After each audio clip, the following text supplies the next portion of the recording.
Everyone, स्वागत है आपके अपने YouTube चैनल वाइज सर पर। तो आज हम देखने के लिए जा रहे हैं क्लास 10वीं का क्वेश्चन बैंक, और वो भी मैथ का होने वाला है। तो वीडियो होने वाला है खास, मतलब ये जो क्लास होने वाली है वो खास क्लास होने वाली है। इसमें बात करेंगे किस तरह के क्वेश्चन पूछे गए हैं पीछे के सालों में बिहार बोर्ड के अंतर्गत मैथ में, उसके बारे में बात करेंगे और थोड़ा सा कॉन्सेप्ट के बारे में बात करेंगे, ताकि आगे इसी तरीके का क्वेश्चन अगर दूसरा पूछा जाए तो आप उसको किस तरीके से सॉल्व कर पाओगे।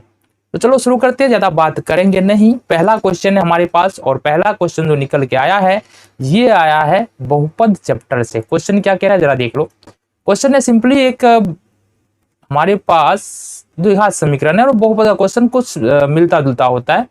तो हमारे पास एक क्वेश्चन है यहाँ पर x square plus x minus 2 बराबर 0। ये एक द्विघात समीकरण है, और इसमें बोल रहा है 1/अल्फा प्लस 1/बीटा का मान क्या होगा, ये पूछ रहे हैं आपसे। तो ये द्विघात समीकरण में भी क्वेश्चन पूछे जाते हैं और बहुपद में भी इस तरह के क्वेश्चन पूछे जाते हैं। तो करना क्या होता है हमको, सबसे पहले देख लो। सबसे पहले हमको पता होना चाहिए ए क्या है। तो एक्स स्क्वायर का गुणांक ए कहलाता है, तो एक है। दूसरा है बी क्या है, एक्स का गुणांक बी कहलाता है, तो बी भी एक है। और तीसरा है कांस्टेंट टर्म यानी कि अचर पद कितना है, तो माइनस में 2 है। तो ये हमको पता चल गया यहाँ से। सिंपली अब करना है अल्फा प्लस बीटा का मान निकालना है। अल्फा प्लस बीटा का मान यदि निकालते हैं यहाँ से, तो ये निकल के आ जाएगा हमारे पास माइनस में b/a। तो b का मान है -1, तो -1, और a का मान है 1, तो 1। इस तरीके से ये निकल के आएगा 1 माइनस में 1। फिर अगर हम निकालते हैं अल्फा इंटू बीटा, तो ये निकल के आएगा हमारे पास c/1। तो कहने का मतलब क्या है, c/1। कहने का मतलब है c का मान है -2 और a का मान है फिर से 1, तो ये निकल के आएगा -2।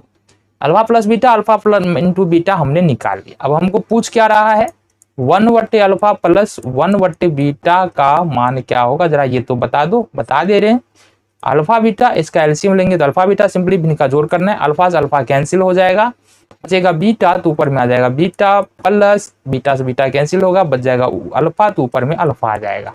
तो यहाँ से हमारे पास बच जाएगा अल्फा इंटू बीटा बट्टे में अल्फा प्लस बीटा बराबर बट्टे में अल्फा इंटू बीटा।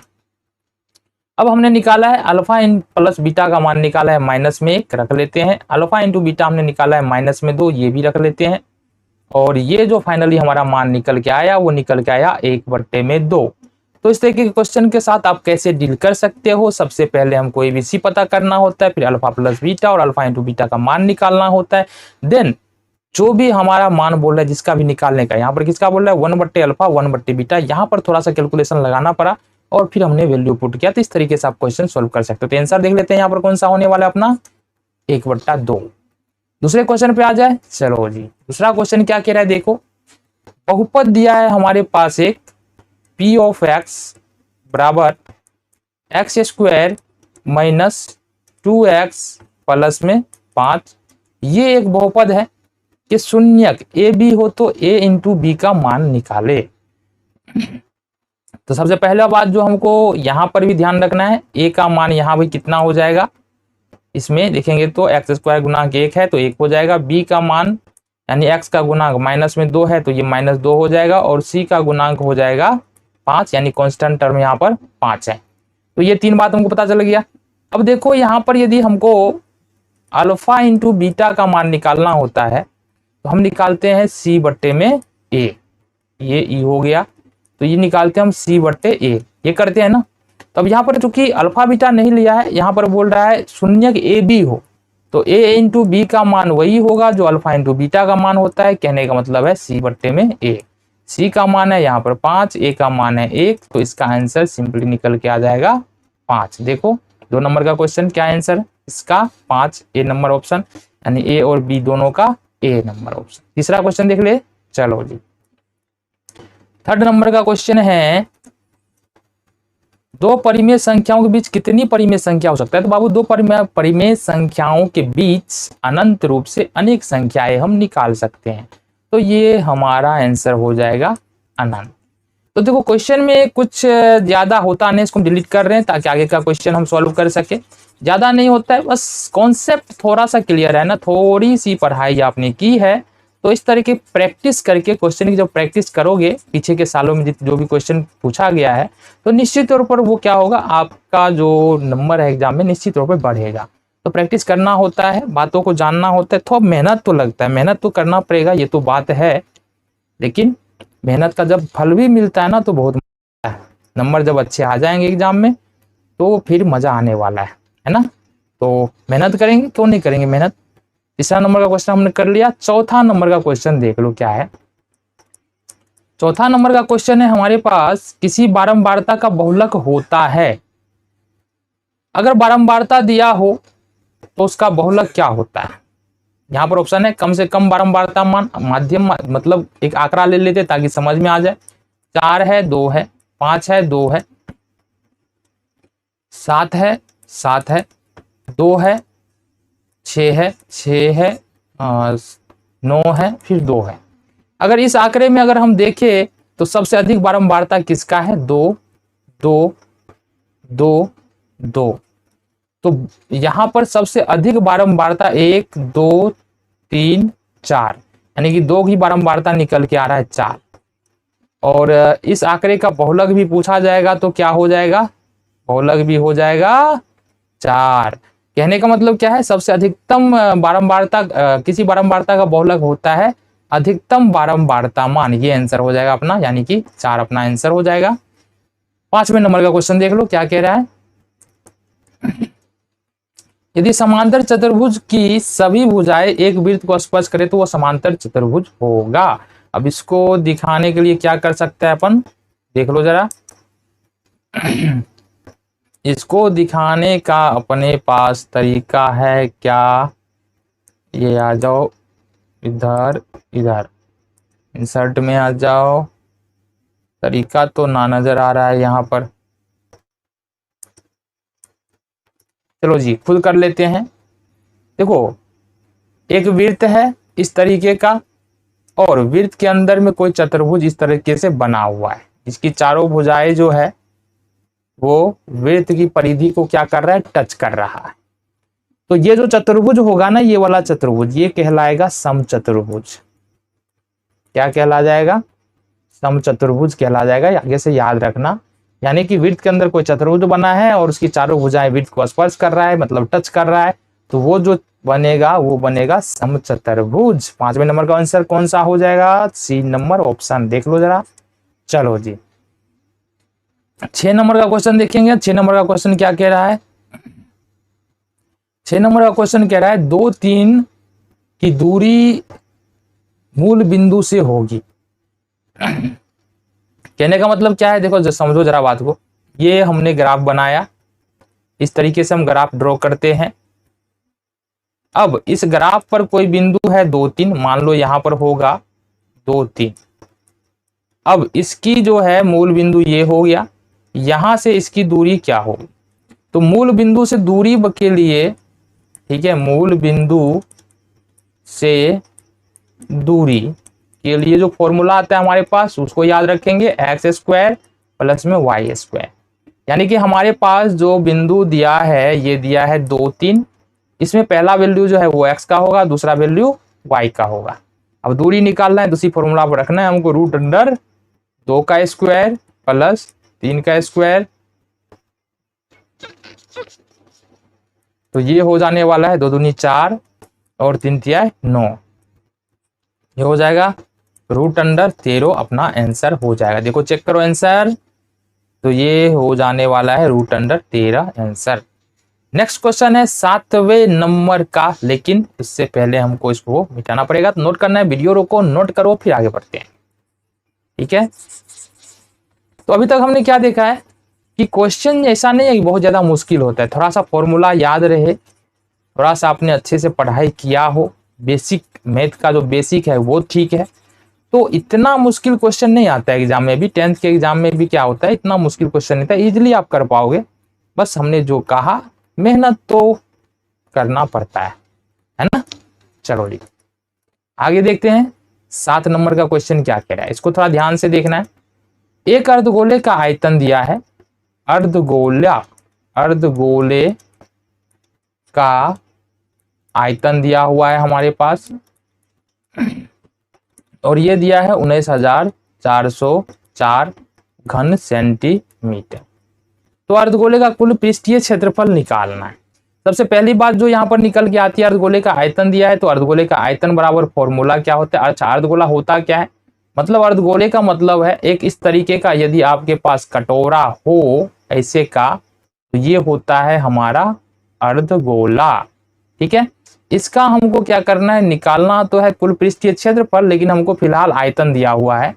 तो अर्धगोले का आयतन बराबर फॉर्मूला लिख लेंगे, अर्धगोले का आयतन, ये फॉर्मूला होता है 2/3 पाई आर क्यूब। अच्छा, प्रश्नानुसार देख लेंगे, अर्धगोले का आयतन दिया कितना है, 19,404 ये दिया हुआ है।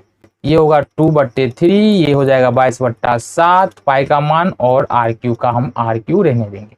क्रॉस मल्टीप्लीकेशन यानी कि कोना कोनी गुना कर लेंगे, तो ये जो निकल के आएगा हमारे पास फाइनली बच जाएगा आर क्यू बराबर 19,404 गुने 3 गुने 7 बट्टे में हो जाएगा 2 गुने 22। कैसे हुआ, ये नीचे वाला चला गया, इससे इसके साथ गुना हो गया और ये चला आया नीचे में। चलो जी, बहुत बढ़िया, काटो इसको जरा, 2 नमा 18, फिर यहां से हमारे पास एक बच जाएगा, 2 सत्ते 14, फिर 0 आ जाएगा और ये 2 दूनी 4 हो गया। अब बच रहा है हमारे पास 1902, और 1902 में जो भाग देना है हमको देना है 22 से। कर लेते हैं, 9702 बच रहा है हमारे पास, इसमें भाग देना है 22 से। कितना बार में लगेगा, 22 चौका 88, 17 में से 8 9, ये खत्म हो जाएगा 0 2। अच्छा, ये 0 अभी 0 0 कह लगे, तो ये हमने 0 उतारा, फिर 22 चौका 88, 10 में से 8 घटाएंगे 2 बच जाएगा, और 22 इकाएं 22। तो इस तरीके से देख रहे हैं, 22 से काटते हैं तो ये कट जाता है 441 बार में कट जाता है। ठीक है, इसको मिटा ले, इसका काम खत्म हो चुका है। चलो जी, अब हमको गुना करना है 441 गुने 3 गुने 7। तो 441 में 3 से करो, 3 इकाएं 3, 4 12 का 2 हासिल 1, 4 12 13 का 3 हासिल 1, 1323। 7 से कर लेते हैं, 7 21 का 1 हासिल 2, 7 9 14 2 16 का 6 हासिल 1, 7 21 1 22 का 2 हासिल 2, 7 इकाएं 7 और 2 9। तो ये हमारे पास जो निकल के आ रहा है फाइनली, ये निकल के आ रहा है आर क्यू बराबर आ रहा है, आर क्यू बराबर निकल के आ रहा है 9261। अगर यहां से हमको ये क्यूब को हटाए तो इधर लगेगा रूट, तो आर का मान हो जाएगा √3 यहां ले लेंगे, ये हो जाएगा 9261। अब बाबू इसको क्या करना है, अपने को फैक्टर करना है, किसका, 9261 का फैक्टर करना है। तो ये आ जाएगा हमारे पास 3 गुने 3 गुने 3 और गुने 7 गुने 7 गुने 7। अब चूंकि यहाँ पर 3 है, इसलिए 3 3 मिल के बाहर निकलेगा और 3 7 मिलकर के बाहर निकलेगा। तो ये हमारे पास जो निकल के आएगा, ये आएगा 3 गुने 7, मतलब ये निकल के आएगा 21। तो इस तरीके से हमारे पास आर आ गया ना। अब क्या बोल रहा है, अर्धगोले का कुल पृष्ठीय क्षेत्रफल निकाल दो बाबू। तो निकाल देते हैं, ये हो जाएगा अर्धगोले का संपूर्ण पृष्ठीय क्षेत्रफल ये हो जाता है 3 पाई आर स्क्वायर। ठीक है, 3 पाई आर स्क्वायर, 3 ले लेंगे, पाई का मान 22/7 ले लेंगे, और आर का हमने निकाला है 21, तो आर स्क्वायर है तो 21 गुने 21 हो जाएगा। काटो जरा, 7 तिया 21, 22 तिया 66 और 66 तिया 198, और 198 को 21 से गुना करने कर लो। 198 को 21 से गुना करते हैं, 8 इकाएं 8, 9 इकाएं 9, 1 इकाएं 1, 8 दूनी 16 का 6 हासिल 1, 9 दूनी 18 19 के 9 हासिल 1, 2 इकाएं 2 1 3। ये हो जाएगा हमारे पास 8, 9 6 15 का 5 हासिल 1, 1 1 2, 9 4 13 का 9 6 15 5 हासिल 1 1 2, 9 2 11 का 1 हासिल 3 4158। तो हमारे पास जो फाइनली निकल के आया, ये क्या निकल के आया, 4158। देखो ऑप्शन में है क्या, देख लो 4158, हाँ जी बिल्कुल है, ए नंबर ऑप्शन में। तो यही अपना आंसर हो जाएगा। तो जैसा कि हम बात कर रहे थे ना, अगर क्वेश्चन कर रहे हो खास करके ऑब्जेक्टिव, तो ऐसा नहीं है कि अगर सब्जेक्टिव का प्रैक्टिस कर लिए है ना, और बहुत बार ऐसा होता है बच्चों के साथ, एनसीईआरटी पूरा खत्म कर लिया। अब एनसीईआरटी खत्म होने के बाद समस्या क्या होता है कि ऑब्जेक्टिव क्वेश्चन का जब तक आप प्रैक्टिस करोगे नहीं तब तक होगा क्या, हो सकता है कि समस्या हो। अगर एनसीईआरटी विथ कॉन्सेप्ट यानी कि कॉन्सेप्ट के साथ क्लियर किया है, बनाया हुआ है, तो यहाँ पर ज्यादा मुश्किल नहीं होने वाली है। चलो ये 8वें नंबर का क्वेश्चन क्या कह रहा है उसको तो समझ ले, बातें तो होती रहेगी। निश्चित घटना की प्रायिकता कितनी होती है? निश्चित घटना की प्रायिकता 1 होती है बाबू, ये हमेशा याद रखना है। निश्चित घटना की प्रायिकता 1 होती है। 9 नंबर में 1 + 10 स्क्वायर थीटा, भाई साहब ये क्या हो गया, ये देखना है 1 + 10 स्क्वायर थीटा बराबर हो जाता है सेक स्क्वायर थीटा। फॉर्मूला याद किया था ना, वही वाला है। तो फॉर्मूला से भी डायरेक्ट क्वेश्चन भी होता है, तो उस पर भी ध्यान देना है। फॉर्मूले को जितना भी फॉर्मूला है किसी भी चैप्टर से रिलेटेड हो उसको ध्यान में तो रखना है। 10 नंबर का क्वेश्चन है 1/√3 किसका मान है? 1/√3 है बाबू मान जो है ना, वैसे ये है 1060 डिग्री का, 1030 डिग्री का मान है। लेकिन क्या इस ऑप्शन में 1030 डिग्री है? बिल्कुल नहीं है। तो त्रिकोणमिति में पाई का मान जो होता है ना वो होता है 180 डिग्री, ये याद रखना है। अब अगर देखते हैं सी नंबर ऑप्शन में, तो 10 पाई/6 है, इसका मतलब है 10 180/6। तो अब देखो 6 × 18 कितना निकल के आ रहा है, 1030 डिग्री। तो ऑप्शन नंबर कितना हो जाएगा? ऑप्शन नंबर हो जाएगा सी। ठीक है, नेक्स्ट क्वेश्चन पे चलेंगे। कितने नंबर का है हमारा? 11। अच्छा 11 नंबर ना, ये देख लेते हैं यहाँ पर। 11 नंबर का क्वेश्चन है पाई कौन सी संख्या है? तो ये तो बच्चे को पता है कि पाई क्या है, अपरिमेय संख्या। पाई एक अपरिमेय संख्या है, कितना बार भी पूछे कैसे भी पूछे अपरिमेय संख्या है। अगर मान लो पूछ दे 3 + पाई कौन सी संख्या है, ये भी अपरिमेय है। 3/पाई कौन सी संख्या है, ये भी अपरिमेय संख्या है। 3 × पाई कौन सी संख्या है, ये भी परिमेय संख्या है। और अपरिमेय संख्या जितनी भी, मतलब यहाँ जोड़ घटा गुना भाग में आ जाए, पाई भागने वाला नहीं है, कहीं जाने वाला नहीं, मतलब कट फुट के पाई ही आना है। तो इस केस में पाई अपरिमेय संख्या ही होगा। तो क्वेश्चन नंबर 11 हो गया कंप्लीट। चलो 12 की ओर चलते हैं। 12वें नंबर का क्वेश्चन क्या कह रहा है इसके बारे में जरा बात कर लें। 12वें नंबर का क्वेश्चन क्या कहता है? 4 घात वाले बहुपद। 12वें नंबर का क्वेश्चन है, घात यदि 1 हो, कहने का मतलब है घात यदि 1 हो तो बहुपद एक घातीय। सब यहीं पर देख लेते हैं। ठीक है, बहुपद कहलाएगा। घात यदि 2 है, जैसा कि हम अभी पढ़े हैं चैप्टर में, इस तरीके के क्वेश्चन तो बहुत सारा किया, तो द्विघातीय बहुपद। द्विघातीय बहुपद। घात यदि 3 है, कुछ भी लिख लो, ये त्रिघातीय बहुपद। त्रिघातीय बहुपद हो जाएगा। और घात 4 आ जाए तो ये हो जाएगा चतुर्थ घातीय बहुपद। चतुर्थ घातीय बहुपद। तो अब क्वेश्चन कोई भी पूछ दे तो याद होना चाहिए, 1 घात होगा एक घातीय बहुपद, 2 घात होगा द्विघातीय बहुपद, 3 घात होगा त्रिघातीय बहुपद बोलेंगे, 4 घात होगा तो चतुर्थ घातीय बहुपद बोलेंगे। समझ में आ गया? चलो जी 12 नंबर का क्वेश्चन हो गया अपना समाप्त। 13 नंबर का क्वेश्चन देख लेते हैं। क्या कह रहा है? एक्स का मान निकालना है। तो हमारा ये पिक्चर दिया हुआ है, देखो यहाँ पर ये वाला पिक्चर दिया हुआ है। तो एक्स पर देखो यहाँ पर ये वाला मान जो होता है ना, और ये वाला कौन, ये दोनों रेखा एल और एम समांतर है। एल समांतर एम है, इसलिए क्या हो जाएगा यदि हम देखें तो ये वाला कौन और ये वाला कौन क्या हो जाएगा? अगर इसको मान लो इसको पी मानते हैं और इसको क्यू मानते हैं। ठीक है, तो ये कौन पी यानी कि ये वाला कौन और ये वाला कौन बराबर हो जाएगा, एल समांतर एम है, इसलिए हम क्या लिख सकते हैं? 2x - 20 = 2x + 10 है। ये क्या है? 3x है ना, ये था 3x है। तो ये हो जाएगा हमारा 3x माइनस 20 2x प्लस 10। अब 2x को इधर लाना है, 20 को इधर लाना है, तो यहाँ से 3x माइनस 2x बराबर 10 प्लस 20। तो ये हमारे पास 3x में से अगर 2x निकालेंगे तो x हो जाएगा, 10 में 20 जोड़ेंगे तो ये हो जाएगा 30 डिग्री। तो x का मान यहाँ से कितना निकल के आ रहा है, 30 डिग्री निकल के आ रहा है। यही अपना आंसर होगा। तो 13 नंबर का क्वेश्चन ही बन गया।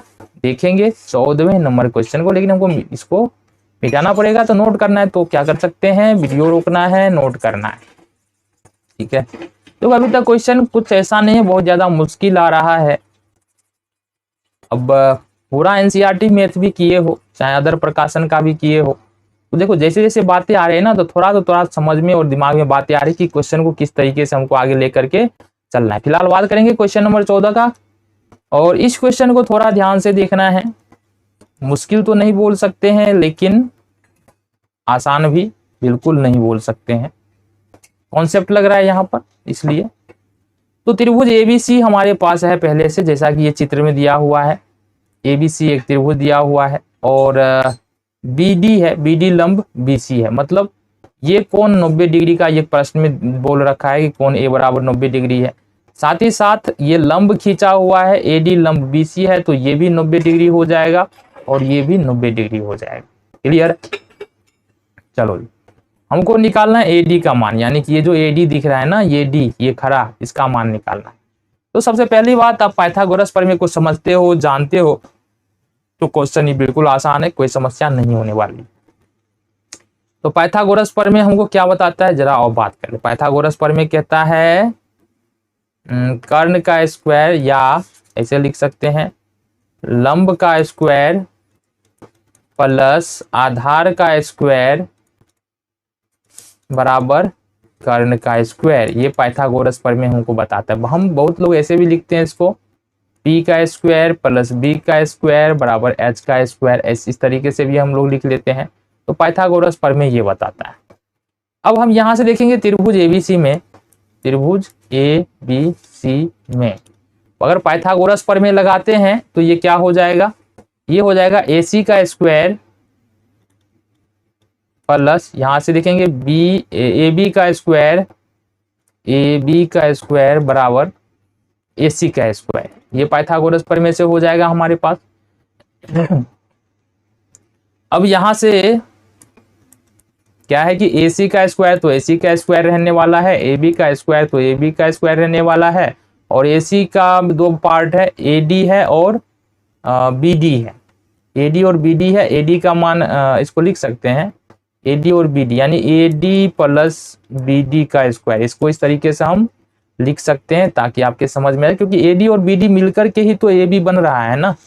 चलो आगे, AC का स्क्वायर तो AC का स्क्वायर हो जाएगा, AB का स्क्वायर और AB का स्क्वायर हो जाएगा।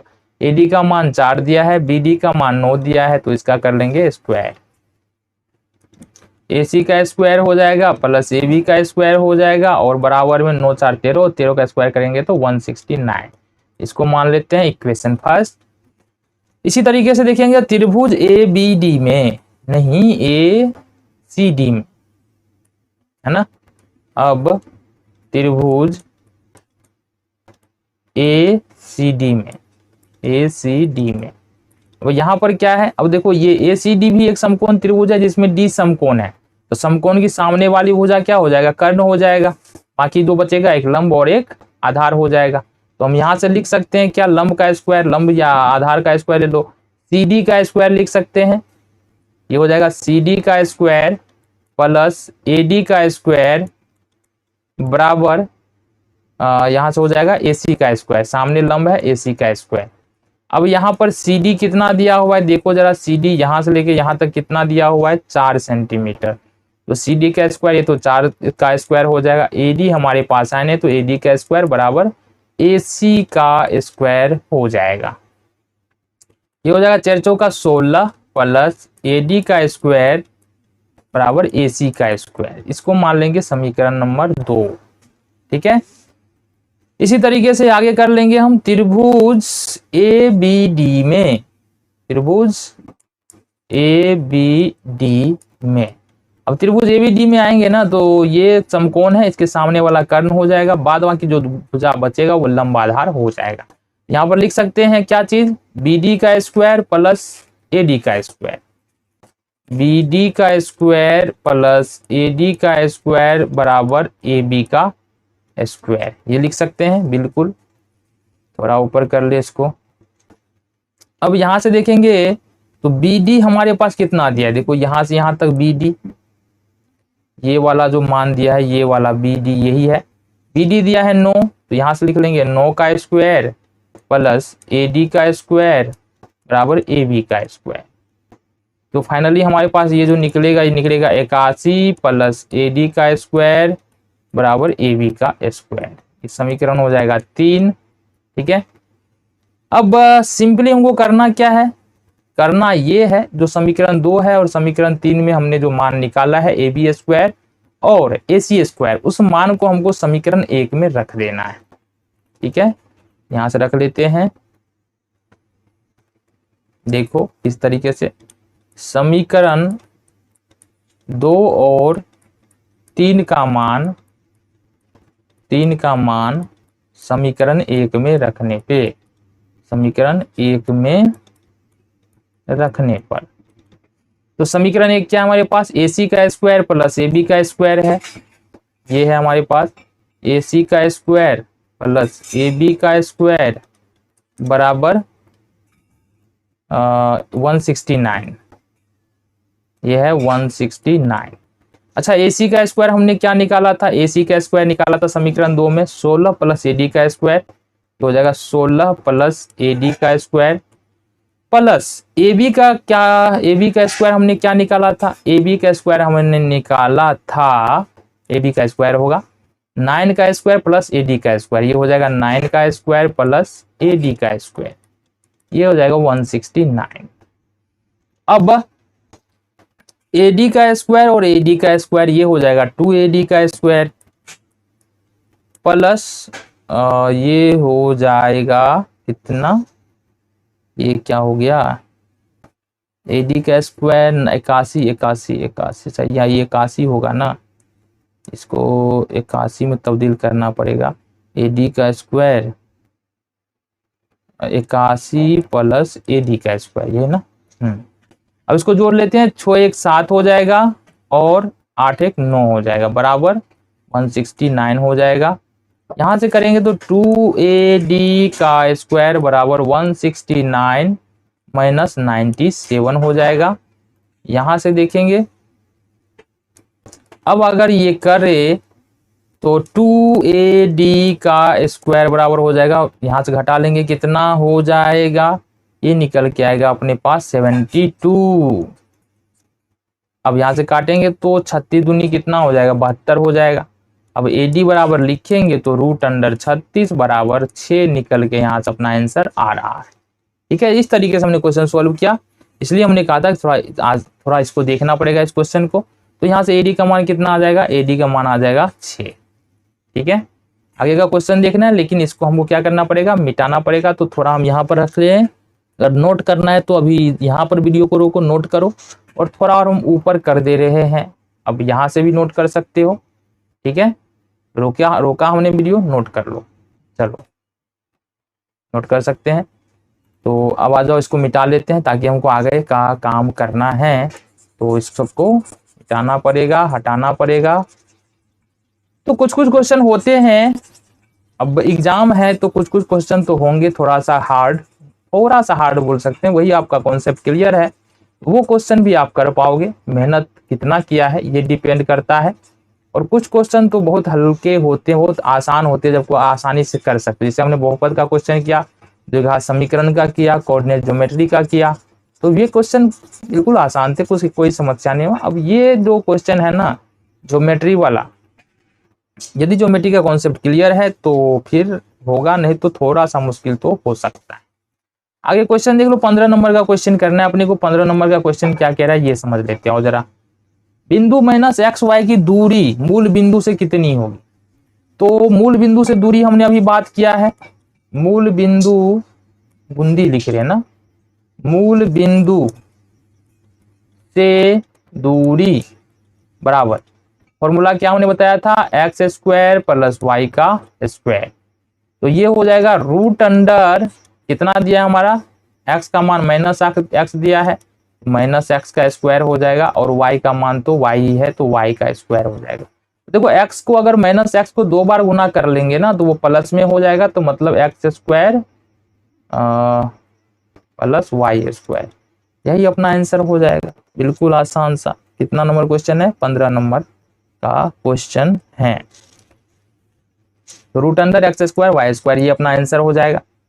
16वें नंबर का क्वेश्चन देखेंगे क्या कह रहा है। 16वें नंबर का क्वेश्चन कह रहा है कार्तीय तल में स्थित, ये वाला क्वेश्चन है, कार्तीय तल में स्थित बिंदु -4 10 -4 और 10 के भुज का मान होगा। देखो हम जब ग्राफ खींचते हैं ना इस तरीके से जब ग्राफ खींचते हैं तो हमको यहाँ पर पता करना होगा 4 कहाँ पर होगा, -4। सबसे जो पहला मान होता है वो एक्स होता है, तो -4 देखो माइनस वाला इधर आएगा एक्स अक्ष पर, इधर होता है प्लस वाई अक्ष पर, इधर होता है माइनस, इधर होता है प्लस एक्स अक्ष पर, तो माइनस वाला 4 तो इधर आएगा। अब यह पूछ रहा है भुज, भुज मतलब क्या होता है, एक्स अक्ष, भुज मतलब एक्स अक्ष। तो क्या पूछ रहा है क्वेश्चन यहाँ से, -4 10 के भुज का मान होगा, भुज पूछ रहा है मतलब भुज का मान अगर पूछ रहा है तो यहाँ से जाहिर सी बात है एक्स का मान पूछ रहा है तो -4 होगा, भुज का मान कितना हो जाएगा, -4। 17 नंबर क्वेश्चन देख लो जरा। 17 नंबर क्वेश्चन में थोड़ा सा तो यहाँ पर कैलकुलेशन करना पड़ेगा। 3 थीटा बराबर जो है वो दिया है 90 डिग्री। अब 3x बराबर यदि मान लो कि हमको 90 दिया है तो x बराबर क्या लिखेंगे, उल्टा नहीं देंगे क्वेश्चन को, 30 दिया है 90, 30 डिग्री हो जाएगा। तो 3 थीटा बराबर 90 डिग्री दिया है तो थीटा बराबर इजिली कर लेंगे, 90 भाई 90 बटे 30 होगा, 30 दिया है 90, आ जाओ भाई 30 डिग्री, थीटा का मान कितना निकला 30 डिग्री आसानी से। तो tan थीटा का मान क्या होगा बता दो जरा, tan थीटा का मतलब क्या है, वही पहले ही लिख लिया हमने, हाथ मेरा जो है ना थोड़ा आगे चलता है क्वेश्चन से। 3 tan थीटा मतलब tan 30 डिग्री का मान क्या होगा, अभी अभी हमने ऊपर क्वेश्चन में बताया है 1/√3 हो गया। 17 नंबर क्वेश्चन, हाँ जी हो गया। देखेंगे 18 नंबर क्वेश्चन को, लेकिन उसके पहले हमको इसको पूरा डिलीट करना पड़ेगा, तो कर लेते हैं, ठीक है। 18 नंबर क्वेश्चन देखेंगे। अच्छा ये 17 नंबर की जगह पर हमने 18 नंबर का क्वेश्चन कर दिया है, तो ये थोड़ा सा देख लो। अब अपने को 17 नंबर का क्वेश्चन करना है। 17 नंबर का क्वेश्चन क्या है ये देखो। 17 नंबर का क्वेश्चन है हमारे पास 2 cos A बराबर √3 है, ठीक है। तो A का मान ज्ञात करें, A का मान क्या होगा। देखो 2 cos A बराबर 3 है, तो अगर cos A बराबर लिखेंगे ना तो ये √3/2 हो जाएगा, क्या हो जाएगा, √3/2 हो जाएगा। और ये जो मान होता है ये होता है 30 डिग्री का मान, तो इसलिए A का मान कितना हो जाएगा 30 डिग्री, ये अपना आंसर हो जाएगा। क्लियर है, चलो जी 17 हो गया। और ये था हमारा 18 नंबर क्वेश्चन जो हमने पहले ही बात कर लिया मिस्टेक से, ठीक है।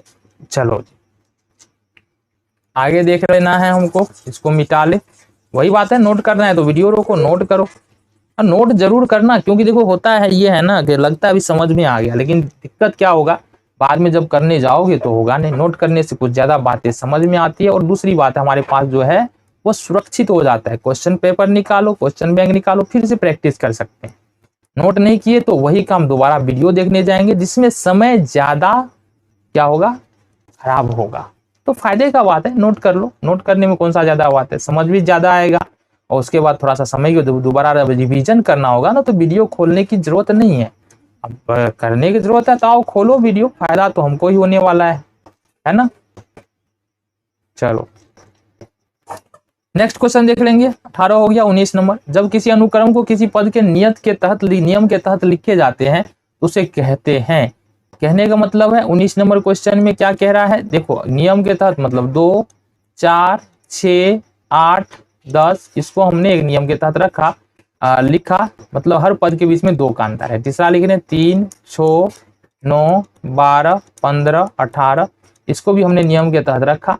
तो क्या पढ़े हो, इसको क्या बोलते हैं जरा बता दो जरा। 2 का पहाड़ा? नहीं जी नहीं जी, 2 का पहाड़ा नहीं बोलते, इसको बोलते हैं समांतर श्रेणी। पढ़े है ना, बिल्कुल इसको बोलते हैं समांतर श्रेणी। 2 का 3 का पहाड़ा नहीं, ऐसे नहीं कि मार के आ जाओ 2 का पहाड़ा या लिख दो 2 का पहाड़ा है तो नंबर तो जाएगा कट। पता चल रहा है हमने तो सही लिखा लेकिन नंबर कट गया। दोनों सही है लेकिन जो पढ़े हैं वही लिखेंगे ना। 20 नंबर, वितरण की अधिकतम बारंबारता वाला वर्ग क्या कहलाता है बाबू? देखो इस तरीके से क्वेश्चन में बात कर लेते हैं। ये कौन सा क्वेश्चन है? 20 नंबर का क्वेश्चन है। तो 0 से 20 है, 20 से 40 है, 40 से 60 है, 60 से 80 है, और ये यहाँ पर दिया हुआ है हमारा इस प्रकार से। ये वर्ग अंतराल है, जैसा कि बारंबारता पढ़े हो तो पता होगा। ये है वर्ग अंतराल और यहाँ पर हम ले रहे हैं बारंबार।